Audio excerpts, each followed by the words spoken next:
نبی پاک صلی اللہ علیہ وسلم کا سب سے بڑا معجزہ کیا تھا؟ قرآن مجید سابقہ آسمانی کتب کے لیے کیا ہے؟ قیامت تک پیش آنے والے مسائل کا حل اور رہنمائی کس کتاب میں موجود ہے؟ اور قرآن مجید کے خوبصورت اسماء مبارکہ جانتے ہیں اس ویڈیو میں۔ بسم اللہ الرحمن الرحیم۔ السلام علیکم۔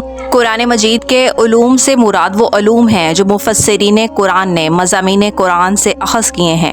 قرآن مجید اللہ تعالیٰ کا کلام اور اس کی آخری کتاب ہے جو اللہ تعالیٰ نے اپنے آخری نبی حضرت محمد مصطفیٰ صلی اللہ علیہ وسلم پر تقریباً 23 سال کے عرصہ میں نازل فرمائی۔ قرآن مجید اللہ تعالیٰ کی طرف سے انسانوں کی ہدایت کا پیغام ہے اور نبی پاک صلی اللہ علیہ وسلم کے معجزات میں سے سب سے بڑا معجزہ ہے جو قیامت تک زندہ رہے گا۔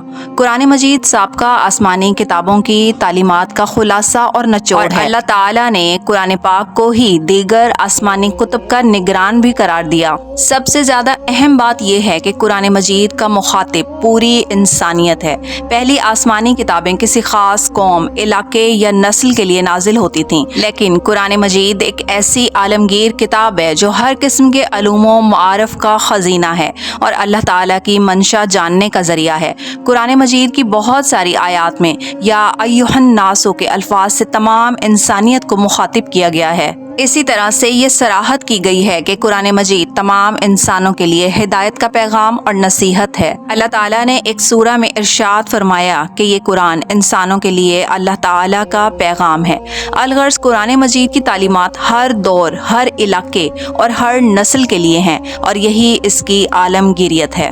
آسمانی کتابوں کا نزول ہر دور میں ہوتا رہا، مگر سوال یہ ہے کہ وہ کون سی کتاب ہے جس کی تعلیم مکمل اور کامل ہے؟ جی ہاں، قرآن پاک۔ کاملیت کا معنی ہے کہ قرآن مجید کی ہدایات کامل اور مکمل ہیں۔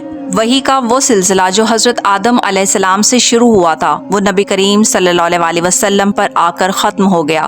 آپ صلی اللہ علیہ وسلم پر دین مکمل کر دیا گیا ہے۔ آپ پر نازل کردہ کتاب قرآن مجید سابقہ تمام آسمانی کتابوں کی تعلیمات کی کامل ترین شکل ہے۔ قرآن مجید ایک مکمل ضابطۂ حیات ہے۔ ارشاد باری تعالیٰ ہے، ترجمہ، اور قرآن تو تمام جہان والوں کے لیے نصیحت ہے۔ قرآن مجید کے لیے جامعیت کا لفظ بھی استعمال کیا گیا۔ جامعیت سے مراد ہے کہ قرآن مجید میں تمام شعبوں کے لیے مکمل رہنمائی ہے۔ قرآن مجید زندگی کے تمام پہلوؤں کے لیے ہدایات اور جامع کتاب ہے۔ بعض آسمانی کتابوں میں صرف اخلاقی ہدایات کا بیان تھا، بعض میں صرف عقائد اور عبادات اور دعاؤں کا بیان تھا اور بعض میں صرف قانونی مسائل ذکر ہوئے تھے۔ لیکن قرآن مجید ایک ایسی جامع کتاب ہے جس میں عقائد، عبادات، معاملات، معاشرت، اخلاقیات اور قوانین کا جامع بیان موجود ہے۔ اللہ تعالیٰ ایک سورت میں ارشاد فرماتا ہے، ترجمہ، اور ہم نے آپ صلی اللہ علیہ وسلم پر ایسی کتاب نازل فرمائی جس میں ہر چیز کا واضح بیان ہے۔ الغرض قرآن مجید ایک ایسی جامع کتاب ہے جس میں تمام مسائل کے حل کے لیے رہنمائی موجود ہے۔ قرآن پاک کی خصوصیات میں ایک بہت بڑی خاصیت اس کی ابدیت ہے۔ ابدیت سے مراد ہے کہ قرآن مجید کی تعلیمات ہمیشہ کے لیے ہیں۔ یہ کتاب ہدایت، دین و دنیا کی سعادت کا سرچشمہ اور تمام امور کے لیے میزان ہے۔ قرآن مجید کی تعلیمات ہر زمانے کے لیے قابل عمل ہیں۔ قرآن مجید کی تعلیمات ایسی فطری ہیں کہ ہر عہد کے انسان کو یوں محسوس ہوتا ہے کہ یہ تعلیمات اس کی رہنمائی کے لیے نازل ہوئی ہیں اور گویا قرآن مجید کی تعلیمات قیامت تک کے لوگوں کے لیے یکساں نفع بخش اور قابل عمل ہیں۔ بات کرتی ہوں قرآن پاک کے خوبصورت ناموں کے بارے میں۔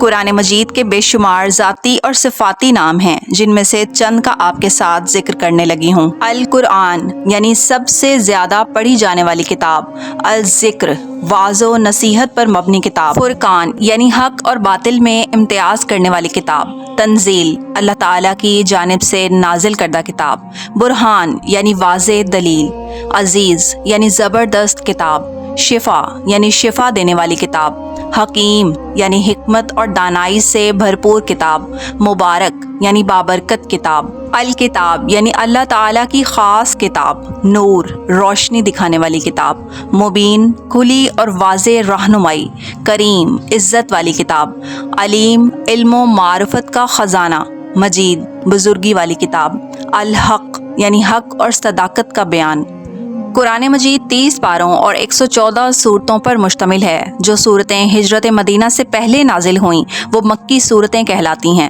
مکہ مکرمہ میں نبی پاک صلی اللہ علیہ وسلم کے مخاطب مشرکین مکہ تھے، چنانچہ مکی صورتوں میں توحید، رسالت اور آخرت کے مباحث بیان کیے گئے ہیں۔ نبی کریم صلی اللہ علیہ وسلم اور مسلمانوں کو صبر و استقامت کی تلقین کی گئی ہے۔ گزشتہ امتوں کے واقعات بیان کیے گئے ہیں۔ عقائد کی درستگی اور اخلاق کی اصلاح پر زور دیا گیا ہے۔ بت پرستی کی مخالفت بتائی گئی ہے۔ مکی صورتوں میں اہل عرب فصاحت و بلاغت کے تناظر میں قرآن مجید کے لفظی محاسن اور معجزانہ شان کا اظہار کیا گیا ہے۔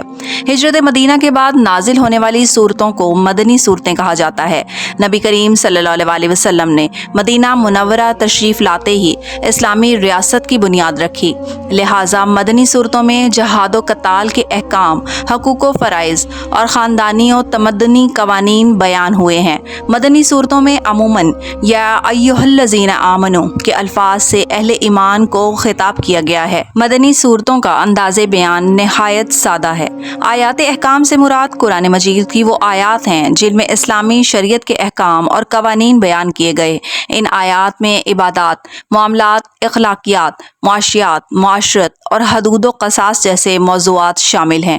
آیات احکام کو فقہائے اسلام اسلامی قانون کے اصولوں کی بنیاد کے طور پر استعمال کرتے ہیں۔ ہمیں چاہیے کہ قرآن مجید کی عالمگیریت، کاملیت، جامعیت اور ابدیت پر یقین رکھتے ہوئے نہ صرف اس کو سمجھیں بلکہ اس پر عمل بھی کریں، کیونکہ قرآن مجید ایک دستور حیات ہے جس کے ذریعے اللہ تعالیٰ قوموں کو عروج و زوال سے ہمکنار فرماتا ہے۔